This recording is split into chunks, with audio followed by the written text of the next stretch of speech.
میرے رسول پاک علیہ وسلم نے فرمایا بندہ اللہ کے سب سے قریب اس وقت ہوتا ہے جب وہ سجدے کی حالت میں ہوتا ہے۔ کس کے قریب ہوتا ہے؟ اللہ کے سب سے قریب ہوتا ہے۔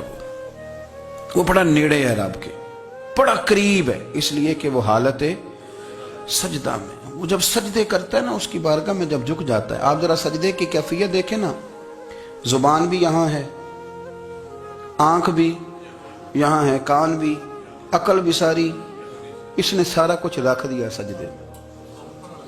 آپ وہ کبھی پیچھے جائیں تو دیہاتوں میں کہا جاتا تھا ناک سے نکیریں نکالو، بہت بڑی سزا ہوتی تھی نا، ناک سے نکیریں نکالو، بڑی سزا ہوتی تھی۔ تو اس نے کہا مالک مجھے کسی نے کہا نہیں، پر دیکھنا میں نے رکھ دی ساری عقل سجدے میں، اور رکھ کے کہا کیا سبحان ربی یا اللہ، اللہ میں پست ہوں تو اعلیٰ ہے، اللہ تو میرا رب ہے اور تو سب سے اعلیٰ اتنا۔ اور فرمایا جب یہ اس کیفیت میں ہوتا ہے تو پھر یہ اپنے رب کے قریب ہوتا ہے۔ کثرت عبادت، نوافل۔ ہمارے ہاں عمرے کی قرآن اندازی محفلوں پہ ہونے لگ گئی ہے، حالانکہ حدیث سے ثابت نہیں۔ میں دوستوں سے کہتا ہوں جائز ہے، کرنی چاہیے، عمرے کی قرآن اندازی جائز ہے، پر کسی حدیث میں نہیں آئی کہ قرآن اندازی کرو عمرہ کرو۔ حدیث میں قرآن اندازی یہ آئی ہے کہ نبی پاک علیہ السلام نے فرمایا تمہیں پتہ چل جائے نا پہلی صف کا ثواب کتنا ہے، تم قرآن اندازی کرو۔ عمرے کی قرآن اندازی کا تو پوسٹر چھپتا ہے، تو یہ والی قرآن اندازی کب ہونی ہے؟ ہونی چاہیے کہ نہیں؟ حضور نے فرمایا تمہیں پتہ چلے کہ اس کا ثواب کتنا تو تم قرآن اندازی کرو، تم قرآن ڈالو۔ جب آپ نماز پڑھ رہے ہوتے ہیں، جب آپ کا مصلی آباد ہوتا ہے، صلاح الدین ایوبی ایک بزرگ سے ملاقات ہو گئی، بیت المقدس پر قبضہ تھا عیسائیوں کا، تو صلاح الدین بڑے پریشان تھے۔ بابا جی کہنے لگے پتر کیا ہوا؟ کہنے لگے حضور پتہ چلا ہے دشمن کے 2 بحری بیڑے اسلحہ لے کے آ رہے ہیں، مسلمان پہلے ہی کمزور ہیں، اور اب اگر 2 بحری بیڑے اور آ گئے تو حضور مسئلہ بن جائے گا۔ تو میں پریشان ہوں کہ کس طرح یہ کم مسئلے والی ہماری فوج ہے کیسے مقابلہ کرے گی۔ تو بابا جی کہنے لگے پتر اس طرح کرنا، آج رات تو بھی دعا کرنا اور میں بھی کروں گا، تو بھی دعا کرنا، آپ ناراض نہ ہونا، ہم تو پیروں والے ہیں، ہم تو پیروں کے نوکر غلام ہیں، ہمارا تو گزارا ہی نہیں، ہمیں تو ملتا ہے سارا کچھ وہاں سے۔ پر میرا سوال یہ ہے کہ تعویذ لینے جاتے ہو نفل کیوں نہیں پڑھتے؟ رات اللہ اللہ کیوں نہیں کرتے؟ یہ بھی تو ہمارے بزرگوں کا ہی طریقہ ہے، انہوں نے تو ہمیں سکھایا ہے۔ صلاح الدین ایوبی سے بزرگوں نے کہا کہ رات آج نا اللہ اللہ کرنا، تو میں تیرے لیے دعا کروں گا، تو بھی دعا کرنا۔ تو بندہ جب دکھی ہوتا ہے تو سجدہ کرتا ہے تو پھر ہی تو مصلی بھیگ جاتا ہے، پھر ہی تو مزہ آتا ہے۔ سکھی بندہ تو کعبے جا کے نہیں روتا، دکھی تھے، تکلیف تھی، تو سر رکھا سجدے میں تو تڑپ گئے۔ اور وہ بابا جی کہتے ہیں میں مسجد آیا تو صلاح الدین چیخے مار کے رو رہا تھا اور کہہ رہا تھا مالک میں کوئی اپنی شان کے لیے تو نہیں نہ لڑ رہا، اللہ کو میں کوئی قبضوں کے لیے تو نہیں لڑ رہا، مالک تیرے لیے لڑ رہا ہوں، مجھے بے آبرو نہ کرنا، میری مدد فرمانا۔ کہتے ہیں میں آیا تھا کہ مسجد میں دعا کروں گا، پر صلاح الدین ایوبی کو روتے دیکھا تو میں لوٹ گیا۔ تو سویرے صلاح الدین ملے تو بڑے خوش تھے۔ میں نے کہا پتر کیا ہوا؟ کہنے لگے حضور وہ بحری بیڑے 2 آ رہے تھے نا اسلحہ لے کے، دونوں ڈوب گئے پانی میں ڈوب گئے۔ تو بابا جی کہنے لگے صلاح الدین وہ پانی میں نہیں ڈوبے، وہ تیرے آنسوؤں میں ڈوب گئے، وہ غرق ہو گئے، وہ جو تو نے مصلی بات کیا تو وہ تیرے آنسوؤں میں ڈوب گئے، وہ غرق ہو گئے، وہ تباہ، اتنے قیمتی تھے تیرے آنسو کے بہا لے گئے دشمن کے بحری بیڑوں کو۔ میرے بھائی ٹھیک ہو گیا جی، میرے عزیز سمجھ لیں اس بات کو ہمیشہ کے لیے، اور اس پر غور کر لیں اچھے طریقے سے کہ میرے رسول کریم سید عالم صلی اللہ علیہ وسلم نے نا ہماری توجہ دلائی، حضور نے ہمیں بتلایا، ہمارا ذوق بڑھایا عبادت کی طرف۔ ایک صحابی تھے حضرت ابو فاطمہ رضی اللہ تعالیٰ عنہ، یہ ترمذی شریف کی حدیث ہے۔ نبی پاک علیہ السلام نے فرمایا ابو فاطمہ قیامت کے دن مجھ سے جلدی ملنا چاہتے ہو کہ دیر کے ساتھ؟ تو کہنے لگے حضور کون ہوگا جو دیر سے ملنا چاہے گا، ہم نے تو جان دے دی وعدہ دیدار پر۔ اعلیٰ حضرت فرماتے ہیں جان دے دی وعدہ اور نقد اپنا دام ہو ہی جائے گا، مجھے لگتا ہے کہ یہ سودا نقد و نقد ہو جانا ہے، چونکہ ہم نے جان دے دی وعدہ دیدار پر. آپ نے وعدہ کیا تھا کہ مریں گے تو پھر زیارت ہوگی، تو مر گئے ہم زیارت کی خاطر. جان دے دی وعدہ دیدار پر، تو نقد اپنا دام ہو ہی جائے گا. اے رضا ہر کام کا ایک وقت ہے، دل کو بھی آرام ہو ہی جائے گا. تو حضرت ابو فاطمہ رضی اللہ تعالیٰ عنہ سے نبی پاک صلی اللہ علیہ وسلم نے فرمایا جلدی ملنا چاہتے ہو کہ دیر سے؟ اس کی حضور فٹافٹ ملنا ہے، میں نے قیامت کے دن آپ سے جلدی ملنا ہے.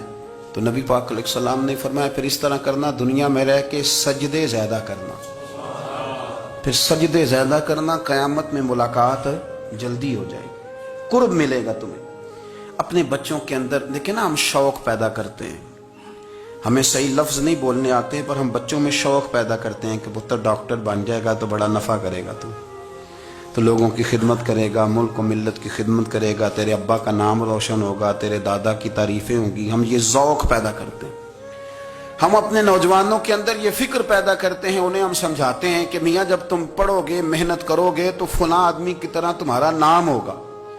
یہ جتنا ذوق ہم بچوں کے اندر ان چیزوں کا پیدا کرتے، ہمیں حکم ہے کسی طرح ہم ذوق پیدا کریں کہ پتر نماز پڑھے گا تو اللہ راضی ہو جائے گا، تو سجدہ کرے گا. دیکھیں نا میرے رسول کریم علیہ السلام نے فرمایا 7 سال کے بچے کو مسجد لے کے جاؤ، یعنی اسے شوق دلاؤ، اس کے اندر یہ خاصیت پیدا کرو کہ اس کا دل کرے مسجد میں جانے کا، اس کے اندر یہ خصوصیات لاؤ کہ وہ ہمارے ہاں نا ہر چیز کو پرموٹ کیا جا رہا ہے، ہر چیز کو یعنی سر سنگیت سکھانے کے لیے اکیڈمیاں بن گئی ہیں، ہر شے پرموٹ ہو رہی ہے. عبادت کا جذبہ کم ہوتا جا رہا ہے، اللہ اللہ کا ذوق ہمارے اندر نہیں رہا. اور اتنا مشکل ہم نے اپنے لیے بنا لیا ہے کہ وہ بندہ جو بڑی زبردست مذہبی گفتگو کر رہا تھا اور تگڑی بات کر رہا تھا، کیا بات ہے، لیکن نماز کے بارے میں کمزوری دکھا جاتا ہے، نوافل کے بارے میں وہ چپکے سے نکل جاتا ہے.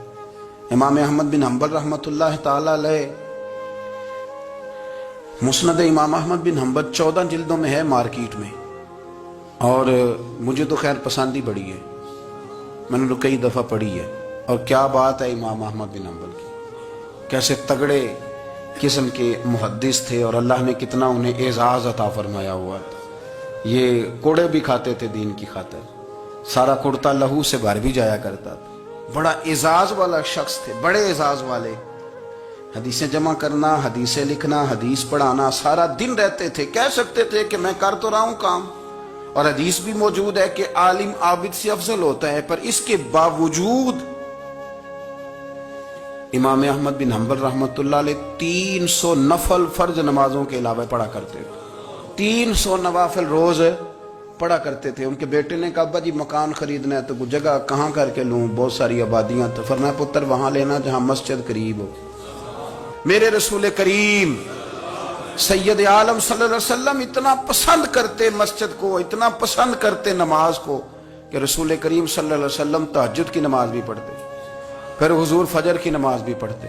نبی پاک وتر کو الگ کر کے پڑھتے، عشاء کے ساتھ نہیں پڑھتے. یہ تو ہم اس لیے اجازت دی ہمارے بزرگوں نے کہ بعد میں اٹھے گا کون علیحدہ وتر پڑھنے کے لیے، عشاء کے ساتھ پڑھ لیں. وتر پڑھتے، تہجد پڑھتے، فجر پڑھتے، اشراق پڑھتے، چاشت پڑھتے، پھر مغرب کی نماز کے بعد 6 رکعت اوابین پڑھتے، پھر رات کو صلاۃ اللیل پڑھتے. سیدہ عائشہ صدیقہ کہتی ہیں زمانہ سو جاتا اور میرے رسول مصلی بچھا کے کھڑے ہو جاتے. او یار کھیتی باڑی کر کے نہیں، محنت مزدوری کر کے نہیں. جناب عائشہ کہتی ہیں میں یہ بھی دیکھتی کہ حضور ایک آیت شروع کرتے تو ساری رات اسی کو پڑھتے، اور میری نظر جاتی تو قدم مبارک پہ ورم آ جاتا. یار نماز پڑھ پڑھ کے، اتنی مشقت کر کے، اتنی جد و جہد کر کے ورم آ گیا. یا رسول اللہ اتنی محنت کیوں کرتے ہو؟ فرمایا افلا اکون عبدا شکورا، کیا میں اپنے رب کا شکر گزار بندہ نہ بنوں؟ صحابہ کا ذوق عبادتوں کا، ریاضتوں کا، تلاوتوں کا، طبیعت ان کی، وہ ایک دوسرے کو. حضرت مولا علی شیر خدا کرم اللہ تعالی وجہہ الکریم کے زمانے میں روم کے بادشاہ نے کہا یار یہ مسلمانوں کا پتہ تو کرو، یہ آخر کیوں اتنے زیادہ مجاہد ہیں. اس زمانے میں جاسوس بھیجنے کا مزاج تھا، اب تو جاسوس پکڑا جاتا ہے، اب تو جاسوس ہے، اور جاسوسی کا شوق ویسے آج بھی ہے. عرض کروں تھوڑی سی بات اس عنوان سے.